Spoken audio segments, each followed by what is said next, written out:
നമുക്കെല്ലാവർക്കും അറിയാം.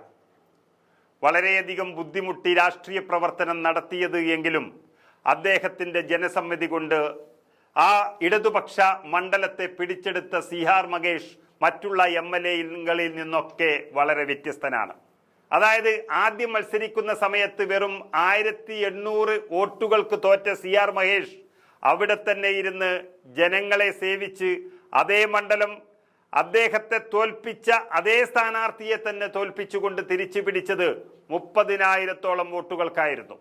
അങ്ങനെ ഏറ്റവും ജനകീയനായ ഒരു MLA ആയി മാറിയ കരുനാഗപ്പള്ളി MLA കുറിച്ച് ഇപ്പോൾ പറയാനുണ്ടായ കാരണം കരുനാഗപ്പള്ളിയിൽ ഒരു സംഭവം നടന്നിരിക്കുന്നു. അതായത് കരുനാഗപ്പള്ളിയിലെ ഒരു അനിമോനും കുടുംബവും വീട് വെക്കുന്നതിൻ്റെ ആവശ്യത്തിനായി 18 ലക്ഷം രൂപ വായ്പയെടുത്തു ചോളമണ്ഡലം ഫൈനാൻസ് എന്ന ബാങ്കിൽ നിന്ന്. 6 ലക്ഷം രൂപ തിരിച്ചടച്ചു. എന്നിട്ടും 21 ലക്ഷം രൂപ ബാക്കിയുണ്ട് എന്നും പറഞ്ഞ് ചോളമണ്ഡലം ഫൈനാൻസുകാർ വന്ന് നോട്ടീസ് ഒട്ടിച്ച് ആ വീട് ജപ്തി ചെയ്തു പോയി. ഒരു ദാക്ഷിണ്യവുമില്ലാതെ കുട്ടികൾ ഉൾപ്പെടെയുള്ളവരുടെ സർട്ടിഫിക്കറ്റുകൾ, ഇനി പുതിയ സ്കൂളിൽ ചേരാനുള്ള സമയത്ത് പോലും സർട്ടിഫിക്കറ്റുകളോ ആധാർ കാർഡുകളോ ഒന്നും നൽകാതെ അതൊക്കെ അകത്തിട്ട് പൂട്ടി അവരെ വലിച്ചു പുറത്തിട്ട് വഴിയാധാരമാക്കി പോവുകയായിരുന്നു. പക്ഷേ സിആർ മഹേഷ് ഇതറിയുന്നത് പിന്നീടായിരുന്നു. ആ വീട്ടിലെ സാധാരണക്കാരുടെ, ആ വീട്ടിലെ സ്ത്രീകളുടെ അടക്കമുള്ളവരുടെ വസ്ത്രം പോലും നൽകാതെ അവരെ പുറത്തേക്ക് വലിച്ചിട്ടപ്പോൾ ഒരാശുപത്രിയുമായി ബന്ധപ്പെട്ട ഒരു കേസിന് പുറത്തു പോയ സമയത്ത് ആ ഫൈനാൻസ് കമ്പനി വന്ന് പൂട്ടിപ്പോയ ആ ഒരവസ്ഥയിൽ അവർ പോയത് നേരെ ഓച്ചിറ അമ്പലവുമായി ബന്ധപ്പെട്ട ഒരു വീട്ടിലേക്കായിരുന്നു. ആ ഓച്ചിറ അമ്പലത്തിന്റെ വീട്ടിൽ താമസിക്കാനുള്ള ബുദ്ധിമുട്ട് പ്രായോഗിക തലത്തിൽ ഉണ്ട് എന്നറിഞ്ഞ സിആർ മഹേഷ് മറ്റുള്ള സാഹചര്യം അതിനുവേണ്ടി ഒരുക്കുകയും പക്ഷേ അത്യാവശ്യ ഘടകമായ സർട്ടിഫിക്കറ്റ് എടുക്കാൻ വീട്ടിലേക്ക് വരികയും ചെയ്ത ഒരവസ്ഥാവിശേഷമുണ്ടായി. ആ സർട്ടിഫിക്കറ്റ് അദ്ദേഹം എടുത്തുകൊടുത്തത് ആ ബാങ്കുകാർ പൂട്ടിയിട്ട് പോയ പൂട്ട് പൊളിച്ചുകൊണ്ടാണ്.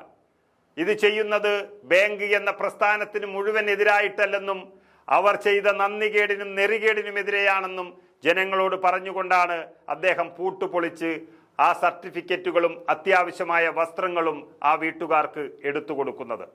ഇത് പണ്ടൊരിക്കൽ മാത്യു കുഴൽനാടൻ MLA മൂവാറ്റുപുഴയിലും ചെയ്തതാണ്. അതിനേക്കാളും വ്യത്യസ്തമായി ഒരു പാവം വീട്ടുകാരെ ഇറക്കിവിട്ട് താമസിക്കാൻ പോലും ഇടം നൽകാതെ അമ്പലവാസികളാക്കി മാറ്റുകയും ചെയ്തൊരു ഫൈനാൻസിനെതിരെ MLA നടത്തിയത് വലിയൊരു സമരമായിരുന്നു. അദ്ദേഹം നടത്തിയ ഇന്നത്തെ ആ പൂട്ടുപൊളിക്കൽ നമുക്കൊന്ന് കണ്ടു നോക്കാം.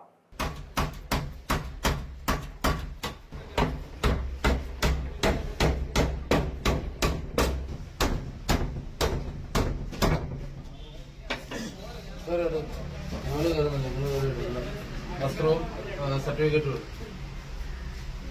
ഇപ്പൊ ട്രയലിന് ഈ സർട്ടിഫിക്കറ്റ് കൊണ്ടുപോയില്ല, അവിടെ ഒരു വർഷം പോയി.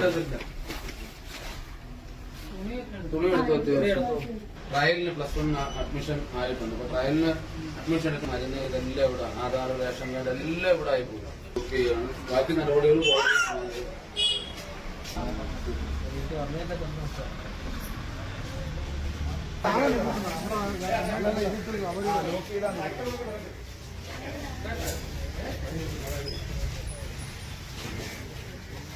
എല്ലാരും സാക്ഷിയാണ്. അവരുടെ തുണിയും സർട്ടിഫിക്കറ്റും മാത്രമേ എടുത്തിട്ടുള്ളൂ, വേറെ ഒന്നും എടുത്തിട്ടുണ്ട്. സാന്നിധ്യത്തിൽ അവരുടെ സർട്ടിഫിക്കറ്റും തുണികളും മാത്രമേ എടുത്തിട്ടുള്ളൂ. വീണ്ടും തിരിച്ച് അതുപോലെ ലോക്ക് ചെയ്തിരിക്കുകയാണ്. ആധാർ, റേഷൻ കാർഡ്, തിരിച്ചറിയൽ കാർഡ്, സകല രേഖകളും കുഞ്ഞുങ്ങളുടെ അവരുടെ സ്ത്രീകളുടെ അടിവസ്ത്രം ഉൾപ്പെടെ മുഴുവൻ സാധനങ്ങളും ഇതിനകത്താണ്. അപ്പോഴാണ് ഒരു മുന്നറിയിപ്പും ഇല്ലാതെ. ഇപ്പം മുന്നറിയിപ്പ് എന്ന് പറഞ്ഞാൽ പലപ്പോഴും നോട്ടീസൊക്കെ വന്നു കാണും. ഈ മത്സ്യമേഖലയൊക്കെ പട്ടിണിയിലാണ്, കൊടും പട്ടിണിയാണ്. വീട് വെക്കാനെടുത്തൊക്കെ എടുത്ത് വായ്പയായിരിക്കാം. നമ്മൾ വായ്പ അടയ്ക്കുന്നതിനെയോ കോടതിയുടെ അധികാരത്തെയോ അല്ലെ ബാങ്കിൻ്റെ അധികാരത്തെയോ ഒന്നും ചോദ്യം ചെയ്യുന്നുണ്ട്. മുഖ്യമന്ത്രി നിയമസഭയിൽ തന്നെ പറഞ്ഞിട്ടുണ്ട് ഒരു വീട്ടുകാരെയും കൂടി ഒഴിപ്പിക്കുന്നു. ആ മുഖ്യമന്ത്രിയുടെ നിയമസഭയിൽ അസംബ്ലിയിൽ ഞാൻ തന്നെ ചോദിച്ച ഒരു ചോദ്യത്തിന് ഉത്തരവായിട്ട് മുഖ്യമന്ത്രി പറഞ്ഞതാണ്, സഹകരണ ബാങ്കുകളല്ലത്, സർക്കാർ ബാങ്കുകളല്ല, നാഷണലൈസ്ഡ് ബാങ്കുകളല്ല, ഇതൊരു പ്രൈവറ്റ് ബാങ്കാണ്, കൊള്ള പലിശയ്ക്ക് പണം കൊടുക്കുന്ന ബാങ്കാണ്. അവർ വന്ന് മനുഷ്യത്വരഹിതമായി പഞ്ചായത്തിൻ്റെ പ്രസിഡന്റുണ്ട്, പഞ്ചായത്ത് മെമ്പറുണ്ട്, അവരോടെങ്കിലും ആരോടെങ്കിലും ഒന്ന് പറഞ്ഞ് ഇവരെ സുരക്ഷിതമായ ഒരു വീട്ടിലേക്ക് മാറ്റി പാർപ്പിക്കാനുള്ള മര്യാദ പോലും കാണിക്കാതെ ഇവരുടെ രേഖകൾ എടുത്തു കൊടുക്കാതെ, അവർക്ക് മരുന്നെടുത്ത് കൊടുക്കാതെ, അവരൊരു കാഴ്ചയില്ലാത്ത സ്ത്രീയാണ്, കാഴ്ച കുറഞ്ഞു വരുന്ന സ്ത്രീയാണ്.